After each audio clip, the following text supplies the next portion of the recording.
Hey guys, what's up? Christine Seal here. Sorry, I'm having some technical problems, but I'm super excited for this interview today. I have a very special guest for you guys, and her name is Steph Saenz. She is the queen of a lot of things. Client retention is one of them. She's with Scope Marketing Group, and she's going to answer all your questions about how to scale in a pandemic, how to start new niches, and I'm going to hit the button and introduce her now. Hey, girl. Hi, what's going on? I'm trying to fix my tech problems. I'm so sorry. I definitely can't help with that. I'm not internet. I just tell people, tell me where to plug it in, and that's it. Like, I don't know how to do anything else. Am I still blurry? A little bit. Oh my God, I'm going to. Everybody say hi as you jump on, drop your name. Will this thing tell me when people comment? It should. Everyone was patiently waiting. David, Corin, is that right? Did I do that right? Oh, because it streams it to YouTube and Facebook? Wow, that's pretty cool. Hi, Maxima. Hi, Milan. I guess these are a lot of new names that probably don't even know who I am, actually. Yeah. Pretty cool. So, guys, feel free to put your questions in the chat. Would you prefer to answer them during the interview, or do you want to wait till the end? I'll keep an eye out on the side, like as we're talking, and then answer them as we go. And then if not, whatever's left, I'll go to the end. But since there's new people in here, I might as well just introduce me. Coffee hasn't kicked in yet. Introduce myself. So obviously my name's Stephanie. I've been in the marketing arena for I'm gonna age myself now, for like 17 years. Literally been marketing forever. Started in traditional marketing. And then I think it was like 8 years ago when the digital wave started happening. So I rode that. And now I'm just mostly fully digital. I still consult on traditional. I've worked with all different types of niches. So I don't really just teach one niche. You're not just going to learn about one type of client. I've literally worked with them all. And I do specialize in franchise and multi-location marketing, which is something that not a lot of people know how to do or really know how to navigate the multi-location arena. Since then, I've been coaching for 3 years now. I have my own Facebook group where I teach. We do master classes, kind of like what Christine's doing for you guys. So that's my quick summary. Yeah, awesome. And gosh, you're one of the first people that I started following when I decided to start an agency. Yeah, funny. Yeah. Yeah, because I would have guessed it would have been like Jeff or someone, because actually Andrew, Jeff, and Arnie are the ones that first got me started with the coaching, where I spoke at their Miami meetup event in front of I think there were like 50 people there, which was pretty cool. Oh, that's awesome. Okay, yeah. Cool. Yeah. So. Cool. So we're getting lots of fun comments. Two lady bosses. Two lady bosses. Isn't today International Women's Day? Isn't that today? I don't know. It's definitely Women's Month, so there we go. I think it's perfect. The whole month, right? Yeah, but I think there's one day, and I kind of saw some people posting about it today. Okay. But yeah. Awesome. Hey, Kara. Hey, Yamile. I always murder that. So yeah. What are we talking about again? So we're just gonna talk about, last time I interviewed you was a year ago, and we talked a little bit about how to pivot your offer, how to retain your clients during a pandemic. And I just wanted to do like a follow-up with you and talk about how you've kind of shifted during the pandemic as well, to adapt and adjust to the current situation going on in the world. Yeah, so a couple of things happened, right? Actually, I think today is a year ago, or yesterday was a year ago that shutdowns happened. They were announcing. So when that started, at the time, my agency was an agency where I had all different types of clients. I didn't really niche down. I was not a fan of niching, but I had also built my agency where I ran it. I did everything. And pretty much they weren't buying my agency, they were buying Stephanie, which we all know can become a headache once you get to so many clients, and you really can never fall back or pull away from the company, right? Which is eventually what I think most people want, or for it to like mostly run itself. So, you know, I think we all went through that big emotional wave of like, oh my God, panicking, all your clients are canceling or they're pausing. Honestly, only like half my clients paused. Nobody really canceled. Everyone just kind of froze. They said, let's ride this for a month, see what's going to happen. And we kind of just monitored the situation for a while, right? So I know we did a couple lives on Facebook, you know, kind of strategizing. And I think I've always just been a person to kind of react in emergency mode. Like I don't freak out, I plan.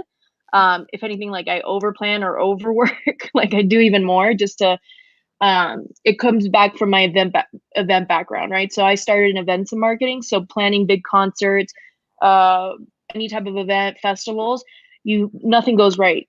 Like something will always go wrong. Doesn't matter how good you are. So you have to, one, be able to react and adjust, pivot, which is, you know, my favorite word now.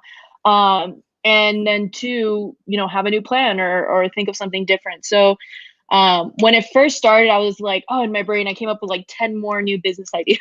Like I can create this business, I create that business. I actually did with Aubrey, we created Wing Women business. We created an entire course because this was also the time when all these businesses were going online and they had never done it before. Mind you, we've been doing this for how many years? Zooms and courses and all that stuff online. It's not new for us. So we literally built out an entire course for that, materials, Facebook, everything, logos, a whole business. But you know, we didn't really like push it too hard. What else did I do? I created, I did fall back from my Facebook group. At that time, I felt, how do I say this nicely? I felt like the coaching arena was becoming saturated in a bad way. And if anyone's been following me or knows me, you know, I'm very blunt, very honest, like very authentic. Like what you hear is what you get.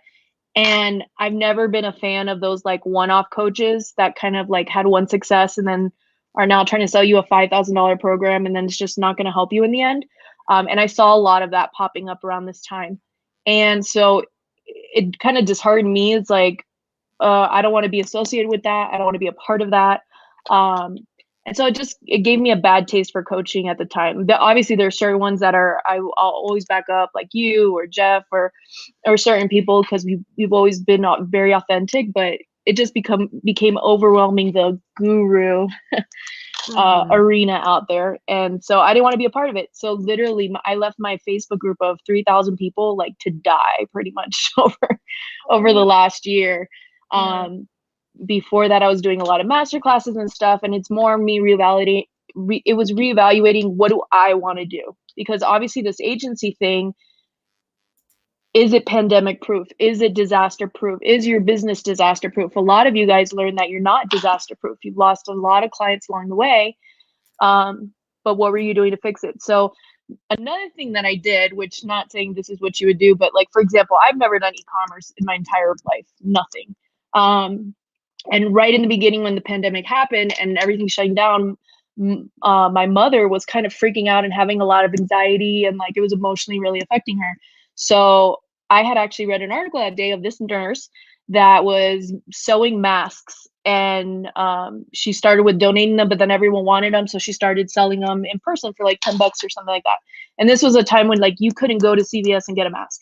You couldn't find one. Nobody knew where to get them. Everybody was freaking out type situation. So I tell her, I'm like, hey, you love to sew. You have a bunch of material over there. Why don't you go make some masks and we'll sell them, or we'll give them away and donate them too. And we did. We started donating them, just doing them for the family. And it got to the point where everyone's like, I want one, I want one, I want one. So I was like, all right, let's figure this out a better way. Let's make this a business. So I literally created the business, created the Instagram, created the Shopify store. Never had touched Shopify ever before. Created the Etsy, because those actually go hand in hand. And then I figured out how to outsource the mask making. So we didn't even have to make any masks anymore, and outsource the shipping. So it was like literally something that started to like just help my mom's anxiety, and literally made over $60,000 in 3 months. And we were able to donate to over 5 hospitals, almost 1,000 masks, to the actual healthcare workers, because we did a buy one donate. We actually did donate two kind of thing, or but buy one donate two kind of thing. And we were also 3D printing ear savers, because it's this plastic that goes around the head, and it like, I think I sent you, or you got some of those too. I bought some from you. Yeah. And they actually are really good. I actually wear them to WeWork now because I'm sitting there all day with the mask on. They hurt my ears. So yeah, we donated a ton of those too. But then after 3 months, when I saw, okay, yes, we're outsourcing everything, I don't have to, we're not even doing anything anymore. I was literally just driving traffic the way I've always done online. Then CVS and everywhere started carrying masks. So I was like, all right, I know when to close down a business, like when the need is not there anymore, right? So that's an example of one pivot, right? So it's I'd never touched a sewing machine in my life. I didn't know where to get fabrics. I didn't even know how to make it. Like what were the supplies? What was the cost? What was the cost per mask, plus the donations, plus the employees and all that? But it was pretty interesting, like creating a business from nothing, from a product and something I had no idea about. None of us did, right? If anyone's seen that Shark Tank video of the person who had pitched years ago these masks with all these different designs, and the sharks all like declined them, and now they're looking back and they're like, shoot, that would have been a multi-million-dollar business. Like, who would have thought? A pandemic.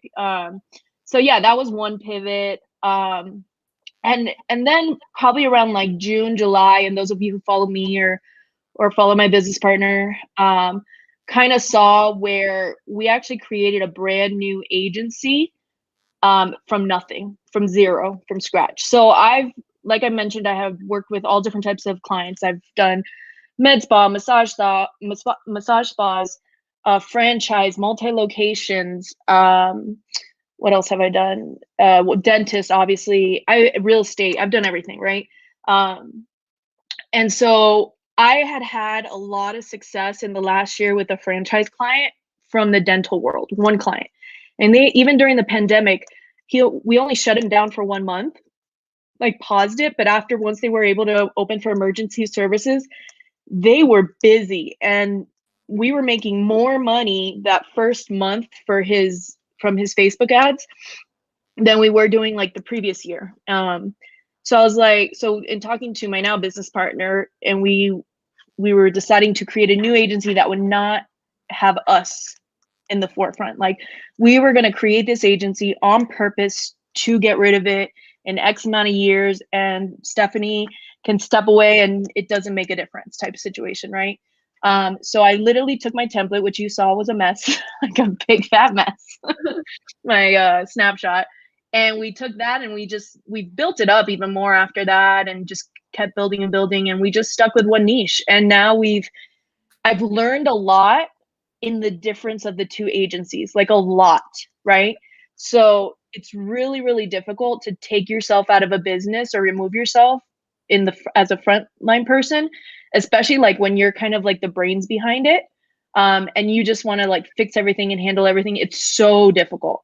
But the importance of doing that from the beginning is like key. I don't know how to stress that enough. All of you guys who are starting and you have like 2 clients, 3 clients, start now. Don't sell them on, Becky. Don't sell them on Wilhelmina. I'm just reading names off the chat. You got to sell them on your company. And then I started realizing, so old agency thought was, okay, management fee, you pay me a month, I manage your Facebook ads, and you have an ad budget, typical agency, right? But that's not working, especially in this, now that digital marketers have kind of blown up and there's so many of them now, competition is steep. And I don't mean competition by like someone can do a better job than I can, because anybody can put up a Facebook ad. That's not the hard part. Competition as in like saturated. So like if I'm charging X amount of dollars, and 10 more new marketers come in and they say, well, I'm going to charge 50% of that less. And then of course the business owner, just caring about the bottom line versus quality, is going to be like, oh, well, I could pay half the price for someone else to do the same thing. So you have to now fight and prove why you're better than all those other people. So that was getting really annoying, especially in the niche that we chose because it's highly saturated. And so I decided, okay, this is another pivot time. This is a time to reinvent the wheel, reinvent the agency space. Like there's got to be a better way. And so we have multiple clients. We have some that are multi-locations, some that are franchises, some that are single locations. And what we started to do was charge based on per show. And the reason why this works really well, one is because you have the one thing you have to do is have all your ducks in a row. So instead of trying to hire out everybody and figure this out, because remember, my agency is the new one is under a year old. Like a year agency is a baby agency and definitely shouldn't be at the numbers we're at this point, right? I'd be probably making like half the amount. But because from the beginning we decided to kind of just fill in spots. So, a position where you would hire an account manager, you would hire a salesperson, you would hire someone to book appointments. Instead of trying to hire out and create this whole team, we decided to hire for service, right? So I hired a company to take care of all the client support and management and all that. I hired a company to take care of all of the booking appointments and scheduling and all that stuff. And in doing that, because that is their only focus and that's what they're good at, they're not trying to do 10 different things like we are. It was a lot more effective and got better results for our clients, therefore making them happier. So we've pretty much moved to the book. I don't recommend the pay per show model for everybody because you have to be able to prove that they showed up. That gets really complicated. But the pay per booked appointment is really important. So that's where I see this industry going. That's where I see everyone's going to start pivoting. We've already tested it. I mean, our first client that we tested, we billed them $14,000 last month, as opposed to had we had him on a retainer, we would have made half of that, if that. So that's where we pivoted again and we're rolling with it. And now, we're getting more people to sign up daily for that kind of a program and it's just working really well. Did I cover everything? I don't know. So yeah, guys, so feel free to put your questions in. So Steph, how do you determine when to make that pivot? Like, is there a certain number that you shoot for? Is that, you talked about a little bit about shutting the mask business down, how do you determine when it's time to just kind of either pivot or walk away? So who was it the other day? It was somebody the other day, older, that was saying, I don't know how to use this. And it was something really simple. And I was like, well, you need to learn because you need to not just get comfortable in where you're at, because in 10 years from now, you're still going to be in your comfort zone and you're going to be way behind everybody else. So I've always been that forward thinker and that person not really looking at what's going on now. It's what's going to happen in the future. I've always been that way. So for example, when I started in traditional marketing, how did I know to make that jump to digital, right? How did I know that transition was pretty much going to happen and all traditional was going to start dying off? And that's when newspapers started closing down and radio stations started closing down after that. You have to look forward. You have to be that creative forward thinker that's like, okay, like computers, right? Before we didn't have computers, but someone thought, hey, why can't I put this stuff in, a machine that people can use at home? Like you have to try to be that type of forward thinker and not just stay in your comfort zone. Always be learning. I think that's the biggest mistake that people make. And this is a big reason. This is the first time I'm actually announcing this. I'm shutting down my course. Like it's closing. It's gonna go away. Not that stuff's not relevant because I'm still gonna use it for similar to what you're doing. But I noticed in the years of coaching, the agency owners or the marketers that I taught, because I don't only teach marketing agencies, I teach businesses as well. But the most successful people were the ones that were getting on consulting calls with me, that were getting on the group coaching calls, that were actively, learning every single month from me and not just buying a one-off course and then thinking that's going to save their life or teach them everything they need to know. it doesn't work. And especially seeing as your internet's so much better now. Yay. You're not blurry anymore. I plugged And it then in with my cord. there you go. So for example, so like I was saying, when I was in traditional, I started seeing all this digital stuff come up. It was baby digital. Like you had Power Editor and Business Manager, and you had to use them both in sync. Like it was really old school. And what I did is you test the market, right? So for example, back then I had a franchise client and I had 15 locations at the time, and we were doing traditional marketing and digital was started. I was like, hey, I want to learn this. Will you pay for me to learn it? And I always make my clients pay for all my stuff. So they paid for me to go learn. I did this masterclass or this mastermind with Dan Henry on the week and ended up using none of that. But I used nothing of what I learned that weekend. But what it did was it started like a spark in my head of like, oh shoot, there's a bigger world out there. You got to learn more. So I convinced, when I came back, I convinced my clients, I'm like, hey, we have X budget per month. I think we were at like $30,000 per month at that point. If we can just take a portion, it can be, because you know that business owners have a hard time trusting digital, especially now that they've been burnt so many times. That's a whole nother subject. But back then it was too new, so it wasn't safe for them. So they're like, no, I still need my newspaper article. No, I still need my flyer or EDDM in the mailer. I was like, all right, guys, just bear with me. And I like to tell my clients, hey, do you want to be my guinea pig? And they love being guinea pigs when you put it that way. And I said, okay, look, we're going to take X dollars and we're going to put it towards digital. We're going to put X dollars and put it towards traditional, and we're going to monitor it for a year. And we tracked the living hell out of both marketing, and it was like tenfold, like $8 to $100 and something client acquisition cost. Like it was a no-brainer, to where at the end of that year, even like we didn't even get to the year's end, they were already like, no, digital's obviously better. Let's fully switch over. So it's also part of it is also not being afraid to test, or also not be afraid to go outside your comfort zone. So like the agency we launched last July, that my comfort zone is not to just launch unplanned without all the paperwork and all the T's and I's dotted, but my business partner is the opposite of me. All he does is jump into stuff with nothing prepared, like the polar opposite. But that's what worked. And I've always been hesitant to work with people.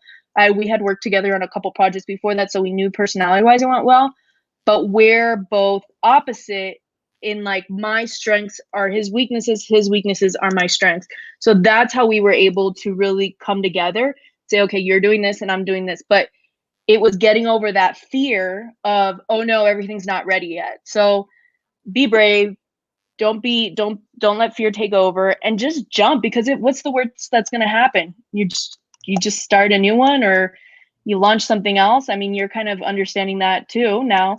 But you can always start over. You can always start new. Like nowadays, when there's so much money to be made online, and I'm not only talking about owning a digital marketing agency. You can start an e-commerce t-shirt store right now online if you wanted to. Go on Fiverr, hire a digital marketer. All you gotta do is put up the products and drive some ads. That's it. Like there are so many ways to make money. You just gotta be brave enough to try. And that's pretty much, I don't know if that answered your question. Long-winded answer. And I think like we're very similar in that we like things to be perfect before we launch them. But sometimes you just have to do, I keep hearing like my mentors tell me imperfect action like over and over again. Yeah. And I've really had to work hard to let a little bit go, like 10% go. And there's always going to be that person who sends you an email like, hey, you have a typo on this page, right? Always. But that's not important. Like the important thing is that you took action and you did it, because if you didn't, you would still just be like unsuccessful and not making any money. You're always going to have haters. Like if you don't have a hater, you're not doing something right. I mean, and that goes with clients too. You're not going to please it. I fired a client like last month, like that was berating my staff, and we were taking more time on his stupid calls being yelled at when nothing was our fault or nothing what we were doing is wrong. He was just an old cranky man, and I fired him. So you got to be like, just aware of what's going on and just control it, but let go a little bit too. Good stuff. So you go, girl. High level queen. You're freaking inspiration. Please keep doing what you're doing. Seriously, I need you. Is Aw. Steph going to do any coaching or course? Yeah. So like I said, I'm gonna transition, and I've been talking about this for 2 years actually. And my mentor at the time told me not to do it, and I should have done it. Um, and it goes back to when I worked for the massage spas, right? Their business model is a membership model, right? So you pay per month, then you get a massage and you get discount on all the other products, right? And I always saw how that business ran on like month-to-month memberships. And I'm like, I like that so much better. Plus, you're getting something every month that you're paying for. Like you're getting more value. And then when I started doing my coaching calls and my group calls, I'm like, oh, the people who are coming every month and showing up every week and getting out of these calls are the ones that are actually accomplishing stuff. Like they're winning. So I'm gonna do the same thing. I'm closing down my group. I'm closing down my course. It's gonna be a private group that's just month to month. You can come in and come out, but the course will essentially be inside that group. The modules will be inside that group, and it'll be. I think that's what you're doing now as well. And also you just feel as a coach more fulfilled, because it actually doesn't make me happy when someone buys a course off of me or buys a masterclass and then I never hear from them again. Not because they didn't enjoy it, they love it, but because they weren't invested enough. And to me, like it's kind of like my wine club membership, right? I'm invested and I pay monthly, or it's like, my WeWork membership, whatever. So I just like people who show up and are ready to get the work done, even if it's 5 versus 100 people who buy my course. I'd rather have the 5. Because as a coach, you feel more fulfilled. Like I love to help people. That's why I started coaching. That's why I continue coaching, because I want to help. And because I've been through everything you can think of when it comes to marketing, running businesses, you name it, dealing with everything. And so that's what I want to do. Yeah. To be clear, the model stuff I'm doing pay per show and pay per appointment. Pay per show, you have to be able to prove that they're showing up. So if you're set up to do that, then great. If you're not, I know someone's doing it for like real estate, because showing up to a demo call, they're able to track that. But how are you able to track if someone comes in and gets their massage?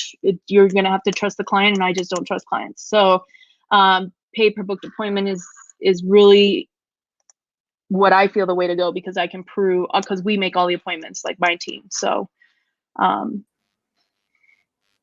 yeah, that's where I see it going. And that's where we've already started testing it, and we're having a lot of success for it. And we're pretty much going to transition everybody to that, just because I get paid more.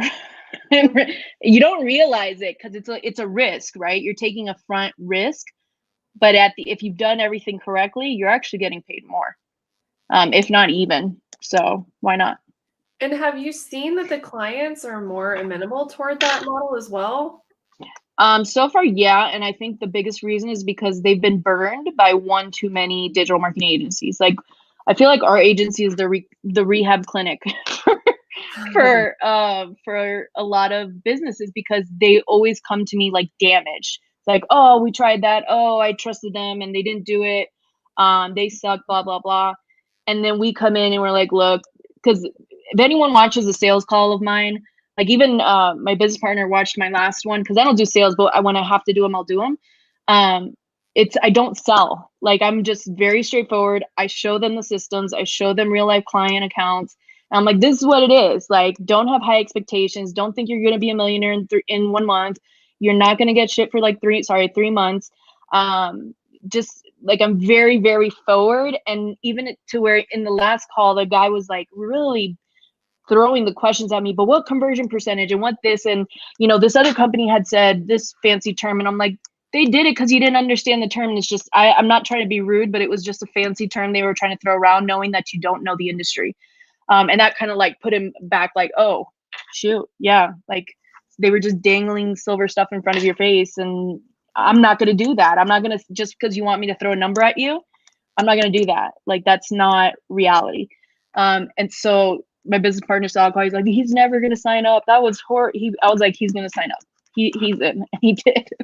So like, my sales is a non-sales method. So I think that because agencies have burned one too many clients in all areas, the shift is going to need to happen pretty soon. Because how else are you gonna keep marketing for them? Everyone's gonna be anti-online marketing, which is stupid because it is more effective. And I actually feel like digital marketing it shoots itself in the foot because it's so tangible.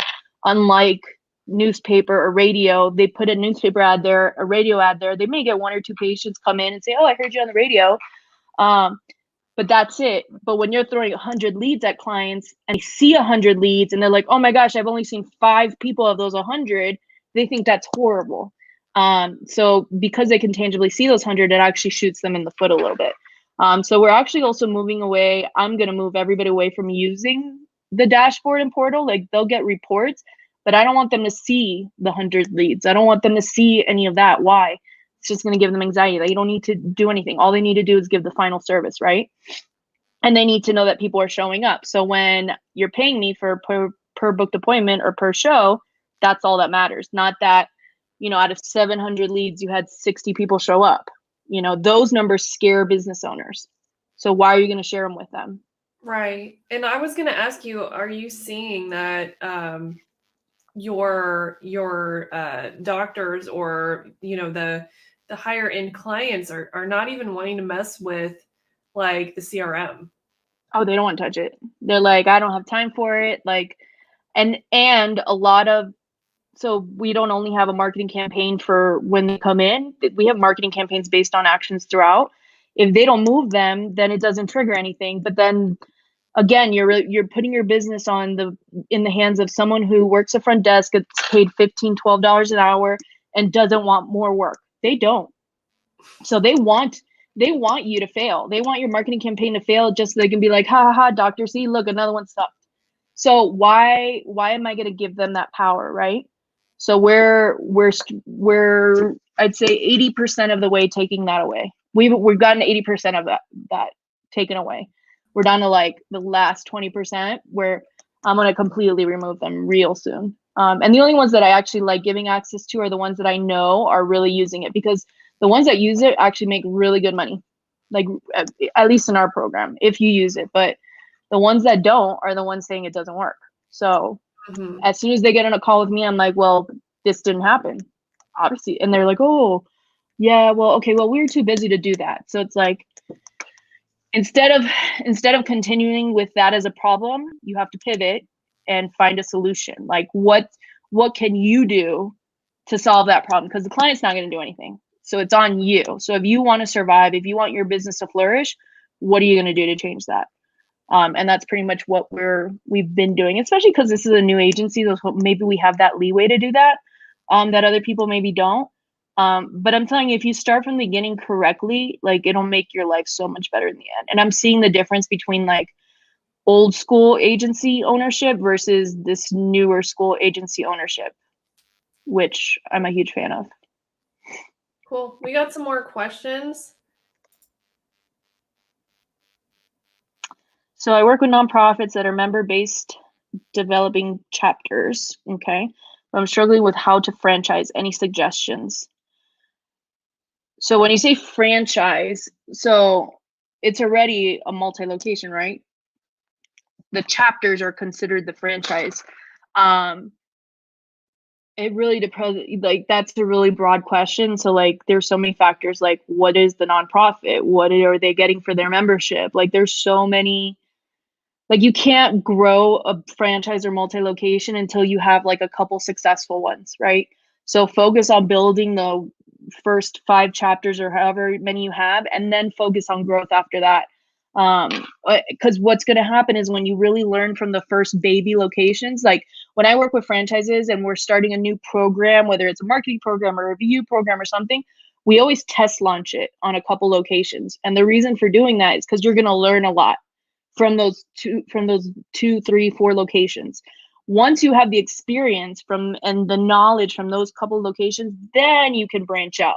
Then you can build out. Then you can open locations and know exactly how to open it and what to open it with and so on. But there's a lot of variables in that. But doesn't matter what it is, you should really always test on a couple locations first, even if it's just one location. Just get the knowledge, make sure it works, get all the kinks out, and then focus on growing into a franchise or multiple chapters.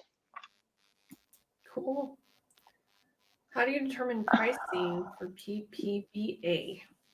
So you have to figure out what your cost is, right? So what's your cost um, per booked appointment? So what is it going to cost you? $20? Is it going to cost you $30, 50, and so on? And then you X times that number. Honestly, the first time we chose a number, I knew like maybe one other company, because my family owns a bunch of companies, and so they've been pitched by every marketing agency. Even my students pitch them and they don't realize it's my family. But they share all the information with me, so I know like what other people are offering. And I did see this one company offering it, like let's say it was $150 per booked appointment. That didn't work. Or it was 100. Yeah, it was 100. It was like 5,000 down and then $150 per booked appointment. That didn't work because a lot of you, if some of you are using Allen, that program Allen that no business owner is a fan of, they actually hate it.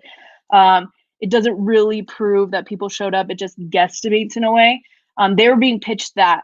And so they were charging like 150. So when we started with our first client, I was like, no, I don't know if this is going to work. I don't want to burn myself out. We're going to double that. I'm charging 250. So it's really what the client's willing to pay. And like my family as business owners, they've told me over and over again, if it matters like what your product is, right? So if your product is $50 or your product's $100, like what's the revenue the business owner is going to get from it? So for example, my product minimum is $2,000 of what we're selling. Usually it's a lot higher than that, but like let's say minimum they get the base is $2,000. If I'm charging you $250, $300, $400 to get that client for $2,000, do you really care what you're paying? So you just got to look at the margins, and not only your margins, you have to consider the business owner's margins. What is it costing them? What is their revenue margin? And these are all questions you can ask the business owner and they're going to tell you. So really there's no set number. So that's, and I also hate teaching people that of like, oh yeah, just charge everyone $1,500 a month. No, it doesn't work that way. It doesn't. So there's no like one X factor. You have to know the business, understand the business, the back end, like not from your marketing side, like get to know the actual business. I mean, I've sat behind front desk before and answered phones just to learn about a business. Until you do that, then you're not going to know what that number is, but it could vary, honestly. And is that like a similar answer for this question? I mean, how did you determine the price you charge for pay-per-show method? How do you track the shows? Yeah, correct. The only thing I'm not a fan of is tracking the shows. That's why I'd prefer like the pay per booked appointment, because we control that. And yes, you're gonna get the people say, oh well, you're gonna get no shows. It's like, all right, I'll give you a discount on the no shows, whatever. Like it's not a big deal to me. But the tracking the shows right now, we're doing it weekly, and it's just an audit that we do. And then we literally bill them and give them the list of patients that we're billing them for the week. But it is an audit that needs to happen every week. And this client that we're working with is pretty honest and good about it, but not everyone's going to be that way, which is why I'm not comfortable rolling it out to everybody. But so far it's going really good. I wish I had 10 of those clients, which we'll get there. Yeah. The only thing your client is responsible for are using your preferred booking calendar and showing up to the appointment? No. So, no. They're responsible for a lot. Like my contract is actually, or agreement, it's not like a contract, says like I expect all of the following from you, and you need to expect all of the following from me. And some of those expectations are you're going to report no shows within 24 hours. You're going to be open at least X amount of days for business. You're going to have X number of times available. Because if you get a client that's like, oh, I'm only available on Mondays and Tuesdays from like 2 to 5. I'm sorry. I don't want your money. Like, I'm not going to waste your time, and I'm not going to waste my time. So there's a lot of factors of like what we require of them, and we're picky. I'm not going to just work with anybody for the most part. Like I said, we've turned away clients if they're crazy. Like if on the sales call, the sales team knows, like if you get a hint of crazy, don't do it. Don't close it. We don't want it, because the headache it's going to cause later on, it's not worth it. So yeah.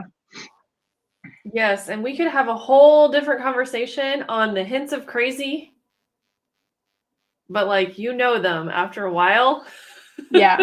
No, we don't have time for crazy. I'm not going to do it. No. Mm-mm.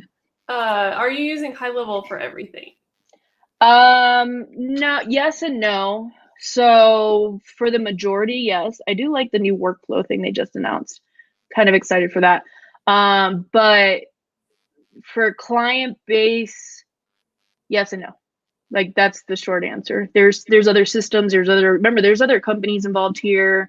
Remember, like I told you, I instead of deciding to build out individual team members and then because I did that way back in the day, right? So one of my clients, the massage spas, we were getting so many leads that the front desk couldn't handle the calls. So we literally opened a call center in person. This is before everybody could do the digital call centers really.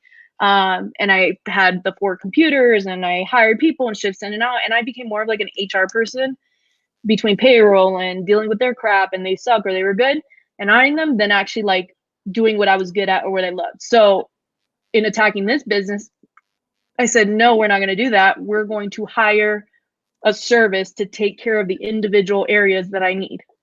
Yes, my margins are going to go a little bit lower, but my headaches are going to go a lot less too.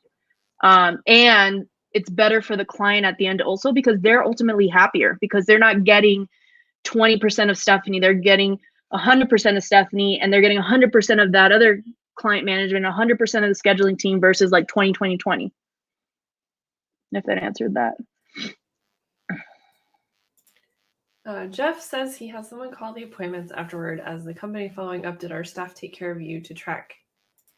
Yeah, so we have that automated, right? So that's part of the audit. We have it all automated. We do multiple audits. So yeah, correct. No, thanks. If you guys are liking this, give some likes, hearts. Don't forget to show us love in your little likes and hearts, okay? Nice, 18 people on the live. Well, Facebook. I don't know about how YouTube works. Yeah, keep the questions rolling, guys. Let's see. Did we cover? No, we missed some. I'm seeing them now. Here's we didn't really talk about how you almost lost it all. Oh, yeah. So, so this is where I said you really can't be like afraid to try. So in the beginning of starting this new agency, the sales team pretty much sold something that was like not realistic. Like they oversold something that you could never deliver.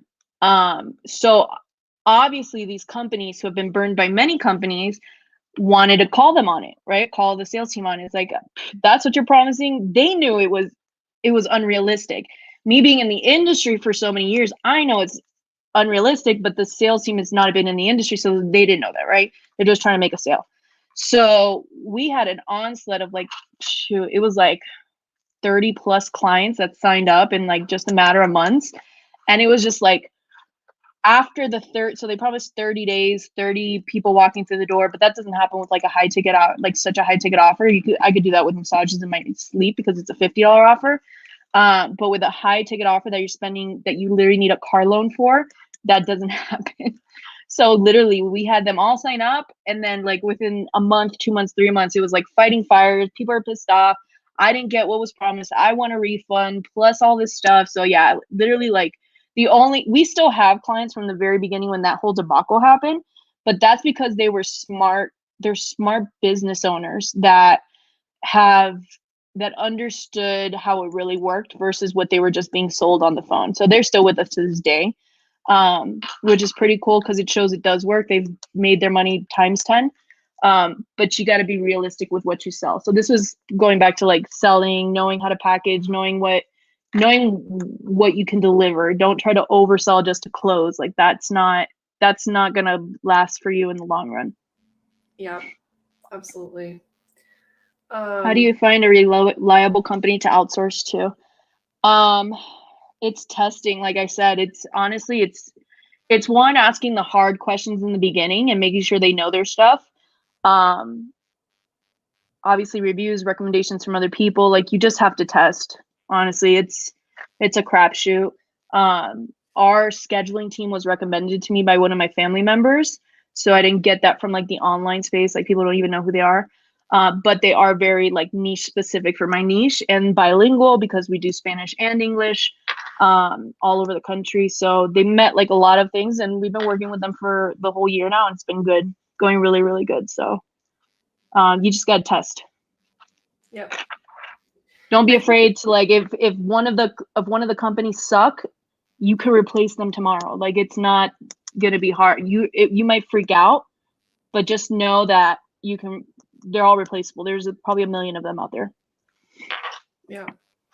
The only one I haven't been a fan of is like the sales model of the pay me $5,000 up front and I'll give you 3 trained salespeople, and if they close. No, I don't know who came up with that crap.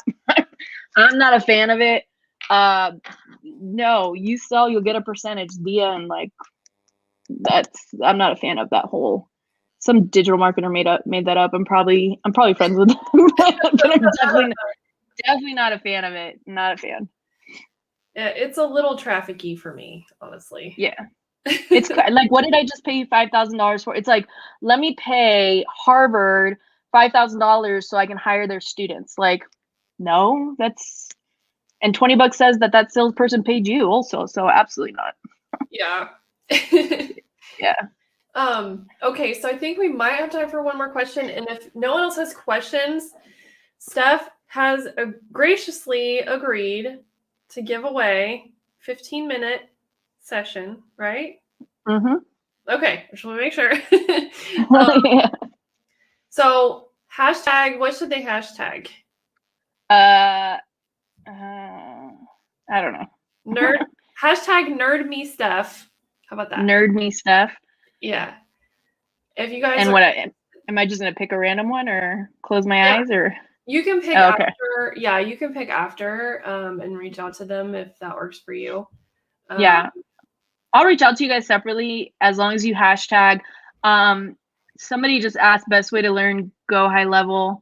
I mean, you're learning from the queen right there. I mean, like, just watch her videos. I mean, that's pretty easy. I had talked about it, and I'll send you the link, but like I'm doing, so the master classes, how I mentioned, we used to do them every month. I have like you and I did a master class once together, ton of master classes. But since I'm closing my course, I decided instead of just picking a topic for my next master class, it's going to be a 2-hour special, like an HBO special, is what Jeff called his. And it's literally just I have a questionnaire before, so you can submit all your questions before we do it. But it's literally 2 hours of me just answering whatever you want about whatever you want. It doesn't have to be niche specific. It doesn't have to be program specific. It's not even only digital marketers, it's business owners as well. So that's this Saturday. If any of you guys want that, hashtag, well, I'll just send it to the people who hashtag nerd me Steph. There you go. You can get the details for that. I don't know the time yet. They were going to vote for it.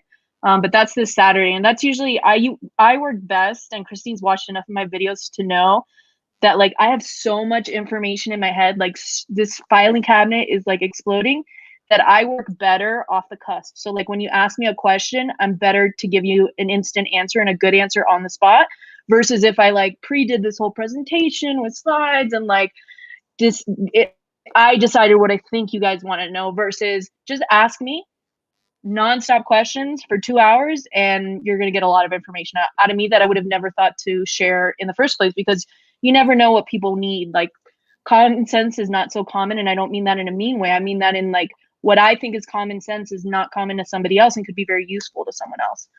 So that's really important. Absolutely. Cool. We're getting lots of hashtag nerd me stuff. And how do they find out more? Is that going to be in your group or on your Facebook profile? I put it on my Facebook profile. I'll probably put another launch today or tomorrow, like a last call type thing. So they don't ask to be my friend because it's just not going to work. They're better off just honestly going to the Facebook group, or just shoot me. The thing is, like, how did people on YouTube do this? Yeah. So if you have like a little, like a Facebook page or a little chat bot or something, I usually send YouTube to my chat bot and just give them a link. Because if they DM you, it's going to go to your requested folder. Yeah, exactly. Yeah. So either my group, I'm going to post in my group, I'm going to post it on my profile. I'll share with Christine. You could always hit up Christine for it. And that's this Saturday. If you can't make it this Saturday, we always give the replay anyways, and then you have 30 days of support afterwards in the pop-up group. But yeah, I'll pick. Do I pick now or just pick? No, I'll pick. Because the thing is, some of these they say Facebook user, and I don't know the name, so I can't really pick like that. Yeah, it's fine. We can just do it afterward. That way, it'll give more people a chance. How about this? I'll pick one person from YouTube and one person from Facebook. There, I'll do 2 sessions. Wow, that's nice of you. Thank you. Okay. Cool. I just put the link to your profile. Sorry, rip your inbox. Don't DM Stephanie. Just go to the link in her profile. Or the group works too. Either one. Or the group. Okay. Yeah. The group is probably the best option actually. Work smarter, not harder. Yeah, I'm gonna message you the link right now. There you go. Okay. Yeah, it's literally the top pin post in there.